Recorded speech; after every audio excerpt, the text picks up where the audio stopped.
আসসালামু আলাইকুম এভরিওয়ান। আমি হুমায়রা নূর। বর্তমানে পড়াশোনা করছি রংপুর মেডিকেল কলেজে এবং তোমাদের মেন্টর হিসেবে আছি এক্সামেটে। তো রিসেন্টলি আমি তোমাদের থেকে একটা প্রশ্ন খুব বেশি পাচ্ছি যে আপু, আমি জিকে আর ইংরেজি প্রস্তুতিটা কিভাবে গুছিয়ে নিতে পারি।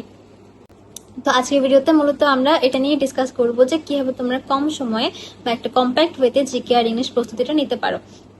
তো ফার্স্টে হচ্ছে আমাদের জানতে হবে মার্ক ডিস্ট্রিবিউশন নিয়ে। আমরা জানি আমাদের মেইন এক্সামে আমাদের জিকের জন্য থাকে 10 মার্ক এবং ইংলিশের জন্য বরাদ্দ থাকে 15 মার্ক। এখন এই 10 আর 15 টোটাল 25টা মার্ক কিন্তু তোমার মেইন এক্সামে গেম চেঞ্জার হিসেবে কাজ করতে পারে। যদি তোমার হচ্ছে by any chance physics chemistry বা বায়োলজিতে এক্সামটা খারাপ হয় বা কোনো কারণে হচ্ছে একটু হার্ড কোয়েশ্চেন হয়, তখন কিন্তু এই জিকে আর ইংলিশটা তোমার লাইফ সেভার হিসেবে কাজ করতে পারে। তো তোমার চান্স পাইয়ে দেওয়ার ক্ষেত্রে কিন্তু জিকে আর ইংলিশের গুরুত্বটাকে কোনোভাবেই ছোট করে দেখার কোনো সুযোগ নেই। তো জিকের প্রস্তুতিটা হচ্ছে আমরা ফার্স্টে আলোচনা করি। তো জিকেটা হচ্ছে আমাদের সার্কুলার অনুযায়ী অল্প কিছু টপিকেই অল্প কিছু বিষয় থেকেই বারবার প্রশ্ন আসতে থাকে, যেমন বাংলাদেশের বিষয়াবলী, এরপর হচ্ছে প্রাচীন বাংলার ইতিহাস, বাংলার মুক্তিযুদ্ধ, তারপর সাম্প্রতিক বিষয়াবলী, আন্তর্জাতিক বিষয়াবলী। মাত্র এই অল্প কয়েকটা টপিক থেকে কিন্তু ঘুরে ফিরে এই 10টা প্রশ্ন এসে থাকে। এখন শুনতে অনেক অল্প মনে হলো, যখন তুমি একটা বই থেকে এই টপিকগুলো দেখতে যাবে তখন কিন্তু তোমরা দেখবে যে প্রচুর পরিমাণে প্রশ্ন এবং ইনফরমেশন জিকেতে দেওয়া আছে।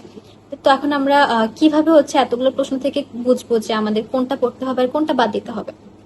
যদি তুমি হচ্ছে ঢালাওভাবে সবগুলো পড়তে চাও, এটা হচ্ছে আমাদের পক্ষে সম্ভব না, আর এটা অ্যাকচুয়ালি রিয়েলিস্টিক কোনো ডিসিশন না। যদি হচ্ছে কেউ এইভাবে ঢালাওভাবে সবকিছু করতে চায়, তো তার হচ্ছে আলটিমেটলি কোনোটাই ভালোভাবে পড়া হবে না।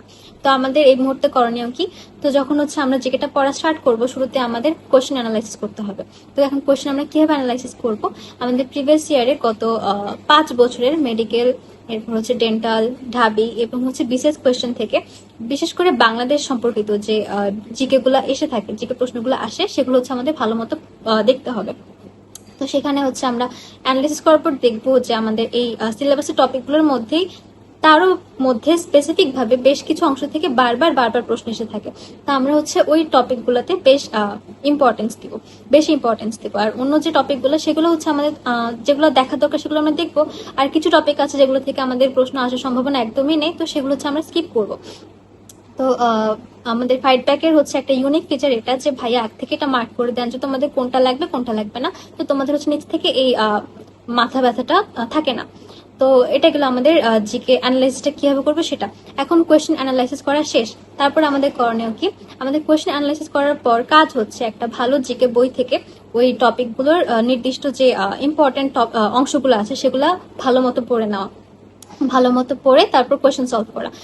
জিকে ইংলিশের ক্ষেত্রে উভয় সাবজেক্টে আমি বলবো যে তোমার যত বেশি তুমি প্র্যাকটিস করবে, তোমার অ্যাকিউরেসি তত বাড়বে, তোমার ভুল তত কমবে। তো তোমরা হচ্ছে যে প্র্যাকটিসের কোনো বিকল্প নেই। তো জিকে ইংলিশ তোমরা দুইটা সাবজেক্টেই যত বেশি সম্ভব প্র্যাকটিস করবে। এখন প্র্যাকটিসের জন্য হচ্ছে কোন বইটা ভালো হবে, এটাও তোমরা অনেকে জিজ্ঞেস করে থাকো। তো জিকের জন্য জয়কুলির মেডি জিকে যে বইটা আছে সেটা আমার কাছে পার্সোনালি ভালো লেগেছে।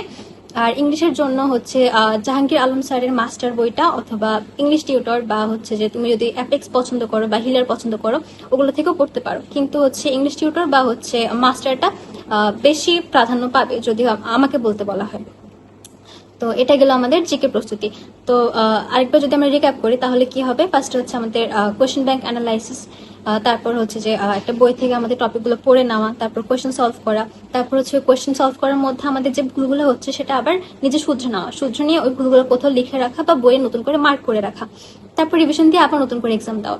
আর এই সাইকেলটা হচ্ছে তোমার কিছুদিন পর পর বারবার রিপিট করতে হবে, বা টপিক ওয়াইজ তোমার বারবার কিছুদিন পর পর জিনিসটা করে যেতে হবে। তাহলে দেখবে তোমার জিকের প্রতি যে ভয়টা কাজ করছিল সেটা অনেকটাই কমে যাবে। এখন আমরা আলোচনা করবো ইংলিশ নিয়ে। তো ইংলিশ আর জিকের মধ্যে একটা জিনিস কমন, যে আমাদের কোশ্চেন ব্যাংক অ্যানালিসিসটা অনেকটাই সেম।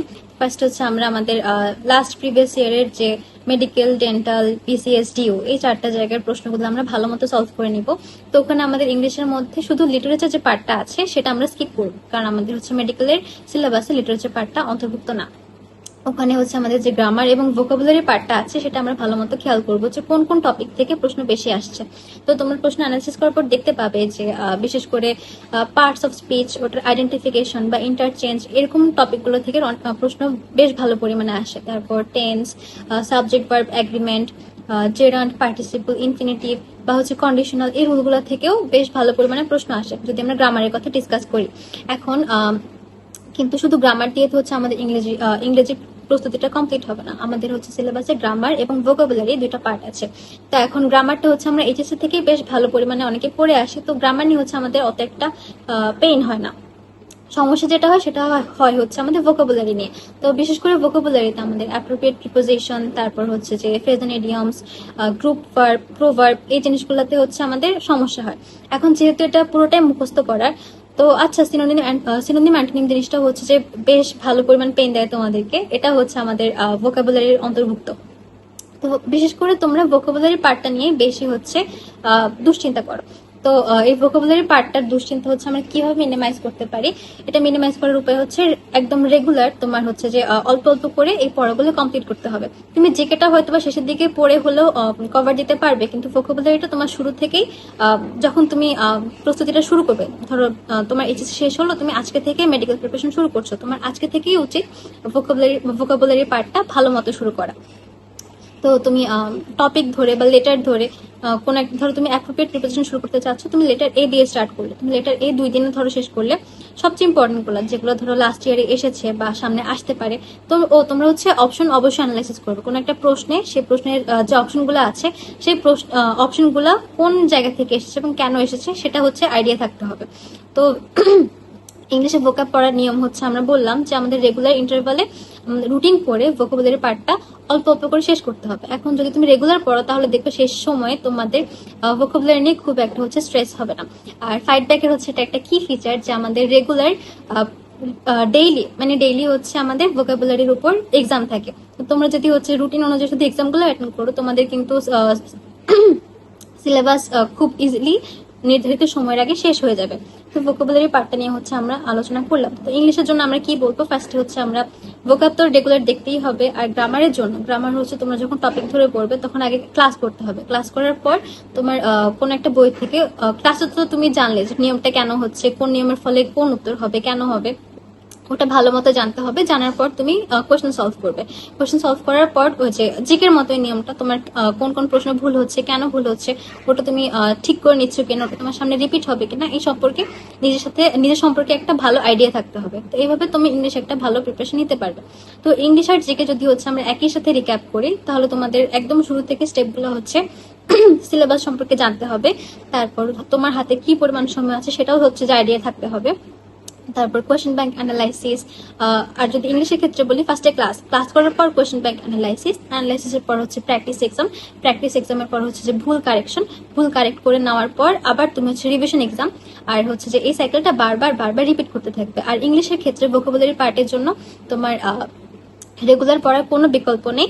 আশা করি হচ্ছে যে যদি এইভাবে তোমরা জিকে আর ইংলিশটা রেগুলার পড়তে পারো, তোমাদের মেডিকেলের আগে বেশ ভালোভাবে জিকে শেষ হবে এবং রিভিশনও দেওয়া হবে ইনশাল্লাহ। এবং তোমাদের আশা করা যায় যে তোমরা এই 25 মার্কের মধ্যে অ্যাটলিস্ট 15+ তুলতে পারবে। আর 15+ কিন্তু জিকে ইংলিশের জন্য বেশ ভালো একটা মার্ক। তো তুমি যদি হচ্ছে 15+ এনশিওর করতে পারো, তো তোমার কিন্তু এটা হচ্ছে যে মেইন এক্সামে খুব খুব ইফেক্টিভ হবে ইনশাল্লাহ। তো আজকে এটুকুই থাকুক, তোমরা হচ্ছে যে ভালো মতো পড়ো। All the best.